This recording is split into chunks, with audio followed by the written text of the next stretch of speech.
नमस्कार व्यूअर्स, और आप सब लोग कैसे हैं। आशा करती हूँ आप सब लोग अच्छे होंगे, स्वस्थ होंगे और मेरा शिव पुराण का पाठ अवश्य देखते होंगे।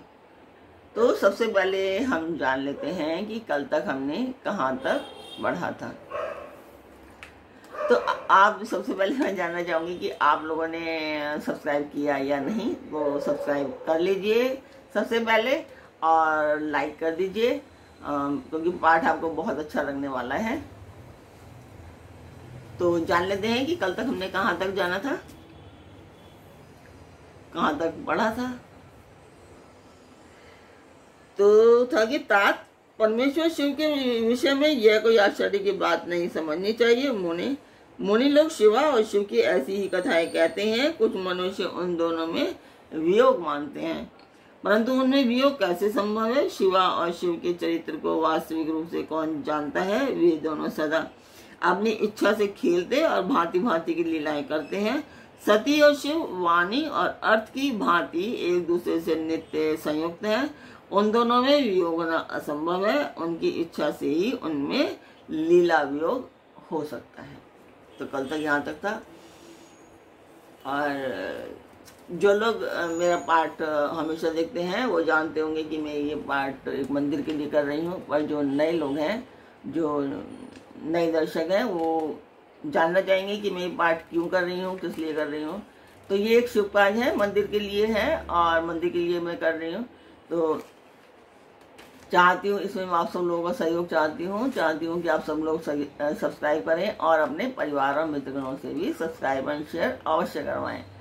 तो जिस मंदिर का मैं वर्णन कर रही हूँ उस मंदिर की मैं वीडियो डालती हूँ और आप लोग देखें और मुझे बताएं कि आपको मेरा पाठ कैसा लगा।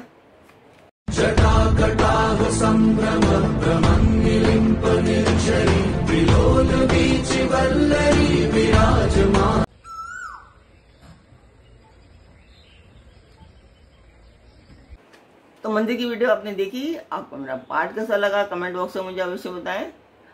आप लोग बताएंगे तो मुझे बहुत अच्छा लगेगा। इससे मोटिवेट होता है इंसान और अच्छा करने की कोशिश करता है और ज़्यादा अच्छा करने की कोशिश करते हैं। तो यही है और एक कंटिन्यूटी बन जाती है कि भाई हाँ। और जब कोई बताता नहीं है कि अच्छा लग रहा है या क्या है, तो सोचते हैं कि पता नहीं किस सामने वाले को अच्छा लग रहा होगा, नहीं लग रहा होगा, क्यों बेमतलब हम कर रहे हैं। तो यही है। तो आप लोग अवश्य बताया कीजिए कमेंट बॉक्स में मुझे कि आपको मेरा पाठ कर सकता है। और जय शिव पुराण, जय शिव पार्वती, ओम नमः शिवाय, ऐसा कुछ अवश्य लिखा कीजिए। तो अब हम चलते हैं आज के पाठ पर।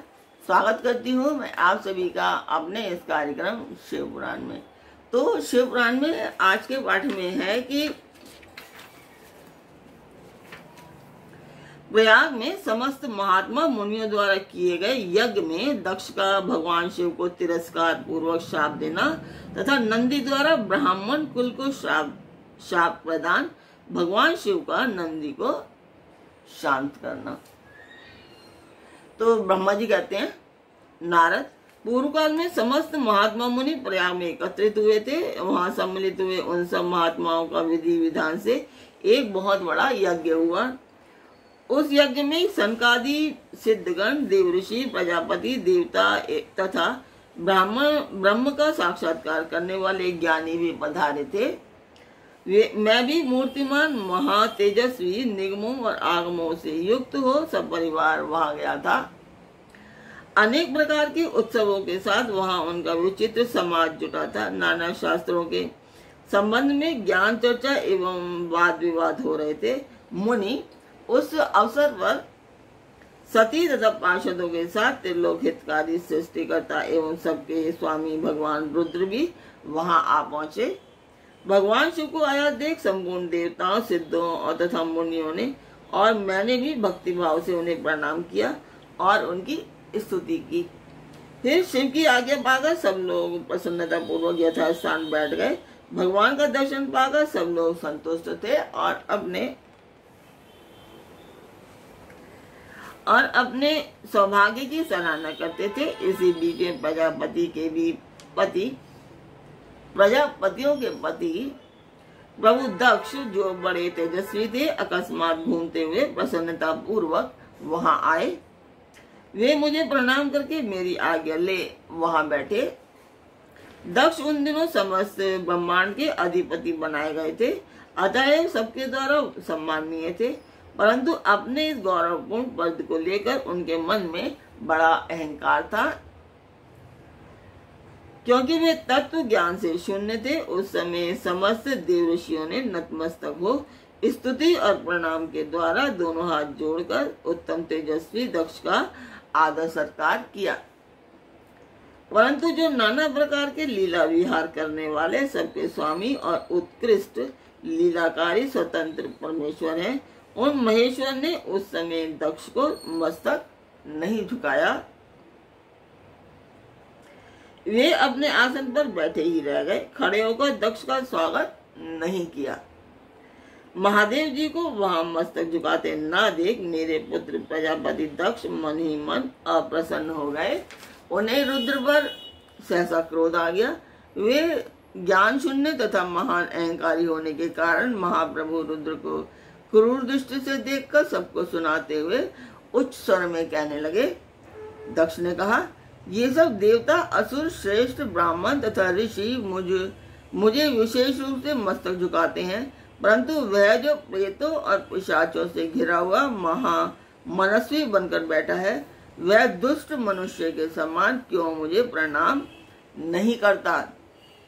शमशान में निवास करने वाला यह निर्लज्ज जो मुझे इस समय प्रणाम नहीं करता, इसका क्या कारण है? इसके वेदोक्त कर्म लुप्त हो गए हैं। यह भूतों और पिशाचों से सेवित हो मतवाला बना फिरता है और शास्त्रीय विधि से अवहेलना करके नीति मार्ग को सदा कलंकित किया करता है। इसके साथ रहने वाले या इसका अनुसरण करने वाले लोग पाखंडी, दुष्ट, पापाचारी तथा ब्राह्मण को देखकर उद्दंडता पूर्वक उसकी निंदा करने वाले होते हैं। यह स्वयं ही स्त्री में आसक्त रहने वाला तथा रति क्रम में ही दक्ष है।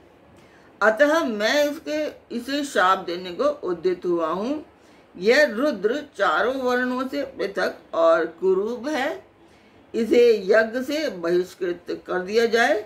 यह शमशान में निवास करने वाला तथा उत्तम कुल और जन्म से हीन है, इसलिए देवताओं के साथ यह यज्ञ में भाग न ले पाए।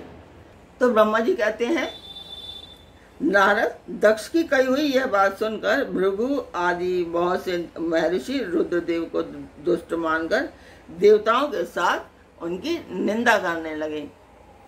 दक्ष की बात सुनकर नंदी को बड़ा रोष हुआ। उनके नेत्र चंचल हो उठे और वे दक्ष को शाप देने के विचार से तुरंत इस प्रकार बोले। नंदीश्वर बोले, अरे रे महामूढ़, दुष्ट बुद्धि शट दक्ष, तूने मेरे स्वामी महेश्वर को यज्ञ से बहिष्कृत क्यों कर दिया?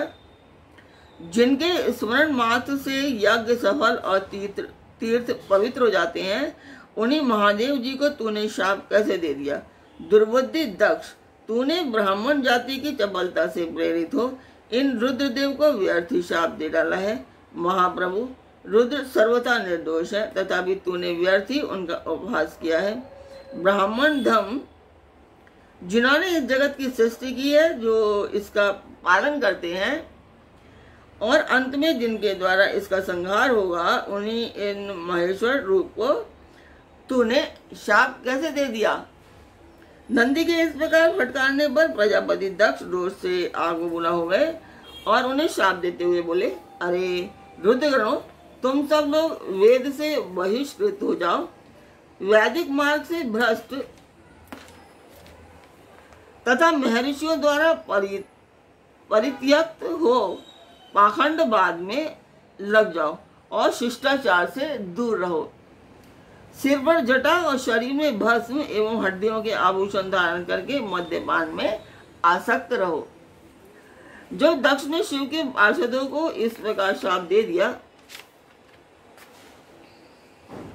तब उस शाप को सुनकर शिव के प्रिय भक्त नंदी अत्यंत रोष से वशीभूत हो गए।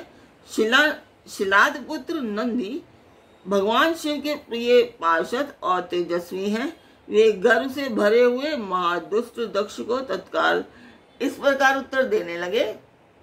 नंदीश्वर बोले, अरे शठ दुर्बुद्धि दक्ष, तूने शिव के तत्व का बिल्कुल ज्ञान नहीं है, अतः तूने शिव के पार्षदों को व्यर्थ ही शाप दिया है। अहंकारी दक्ष, जिनके चित्त में दुष्टता भरी है, उन भृगु आदि ने भी ब्राह्मण तत्व के अभिमान में आकर महाप्रभु महेश्वर का उपहास किया है। अतः यहाँ जो भगवान रुद्र से विमुक्त जो जैसे दुष्ट ब्राह्मण विद्यमान है, उनको मैं रुद्र तेज के प्रभाव से ही श्राप दे रहा हूँ। जैसे ब्राह्मण कर्म फल के प्रशंसक वेद बाद में फंस कर वेद के तत्व ज्ञान से शून्य हो जाए, वे ब्राह्मण सदा भोगों में तन्मय रहकर स्वर्ग को ही सबसे बड़ा पुरुषार्थ मानते हुए स्वर्ग से बढ़कर दूसरी कोई वस्तु नहीं है ऐसा कहते रहें तथा क्रोध, लोभ और मद से युक्त हो निर्लज भिक्षुक बने रहें। कितने ही ब्राह्मण वेद मार्ग को सामने रखकर शूद्रों का यज्ञ कराने वाले और दरिद्र होंगे, सदा दान लेने में ही लगे रहेंगे। दूषित दान ग्रहण करने से वे सब के सब नरकगामी होंगे। दक्ष, उनमें से कुछ ब्राह्मण तो ब्रह्म राक्षस भी होंगे, जो परमेश्वर शिव को सामान्य देवता मान समझकर उनसे द्रोह करता है। वह दुष्ट बुद्धि वाला प्रजापति दक्ष तत्व ज्ञान से विमुख हो जाए, वह विशेष सुख की इच्छा से कामना रूपी कपट से युक्त धर्म वाले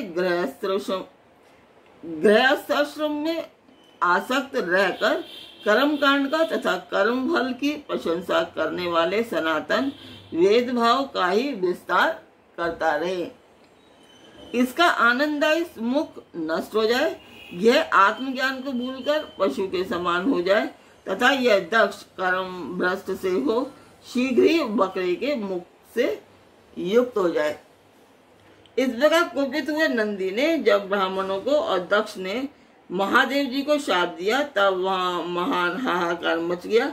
नारद, मैं वेदों का प्रतिपादक होने के कारण शिव तत्व को जानता हूँ, इसलिए दक्ष का ये शाप सुनकर मैंने बारंबार उसकी तथा भृगु आदि ब्राह्मणों की भी निंदा की। सदाशिव महादेव जी की नंदी की ये बात सुनकर हंसते हुए से मधुर वाणी में बोले। वे नंदी को समझाने लगे। सदाशिव ने कहा, नंदिन मेरी बात सुनो, तुम तो परम ज्ञानी हो, तुम्हें क्रोध नहीं करना चाहिए। तुमने भस्म से यह समझकर कि मुझे श्राप दे दिया, व्यर्थ ही ब्राह्मण कुल को श्राप दे डाला। वास्तव में मुझे किसी का श्राप छू ही नहीं सकता, अतः तुम्हें उत्तेजित नहीं होना चाहिए। वेद मंत्राक्षर में और सूक्त में है, उसके प्रत्येक सूक्त में समस्त देहधारियों के परमात्मा प्रतिष्ठित है, अतः उन मंत्रों के ज्ञाता नित्य आत्मवेत्ता हैं। इसलिए तुम रोषवश उन्हें शाप ना दो। किसी की बुद्धि कितनी ही दूषित क्यों ना हो, वह कभी वेदों को शाप नहीं दे सकता। इस समय मुझे शाप नहीं मिला है, इस बात को तुम्हें ठीक ठीक समझना चाहिए। महामते, तुम सनकादि सिद्धों को भी तत्व ज्ञान का उपदेश देने वाले हो, अतः शांत हो जाओ। मैं ही यज्ञ हूँ, मैं ही यज्ञ कर्म हूँ, यज्ञों के अंगभूत समस्त उपकरण भी मैं ही हूँ, यज्ञ की आत्मा मैं ही हूँ, यज्ञ परायण यजमान भी मैं हूँ और यज्ञ से बहिष्कृत भी मैं ही हूँ। यह कौन, तुम कौन और वे कौन? वास्तव में सब मैं ही हूँ। तुम अपनी बुद्धि से इस बात का विचार करो। तुमने ब्राह्मणों को व्यर्थ ही शाप दिया है। महामते नंदिन, तुम तत्व ज्ञान के द्वारा प्रपंच रचना का बाध करके आत्मनिष्ठ ज्ञानी एवं क्रोध आदि से शून्य हो जाओ। ब्रह्मा जी कहते हैं, नारद, भगवान शंभु के इस प्रकार समझाने पर नंदिकेश्वर विवेक परायण हो क्रोध रहित एवं शांत हो गए। भगवान शिव भी अपने प्राण प्रिय पार्षद नंदी को शीघ्र ही तत्व का बोध कराकर प्रमथ गणों के साथ वहां से प्रसन्नता पूर्वक अपने स्थान को चल दिए। इधर रोषवेश से युक्त दक्ष भी ब्राह्मणों से घिरे हुए अपने स्थान को लौट गए, परंतु उनका चित्त शिवद्रोह में ही तत्पर था। उस समय रुद्र को शाप दिए जाने की घटना का स्मरण करके दक्ष सदा महान रोष से भरे रहते थे। उनकी बुद्धि पर मूर्छा छा गई थी। वे शिव के प्रति श्रद्धा को त्याग कर शिव पूजकों की निंदा करने लगे। तात नारद, इस प्रकार परमात्मा शंभु के साथ दुर्व्यवहार करके दक्ष ने अपनी जिस दुष्ट बुद्धि का परिचय दिया था वह मैंने तुम्हें बता दी। अब तुम उनकी पराकाष्ठा को पहुंची हुई दुर्बुद्धि का वृतांत सुनो जो मैं बता रहा हूँ।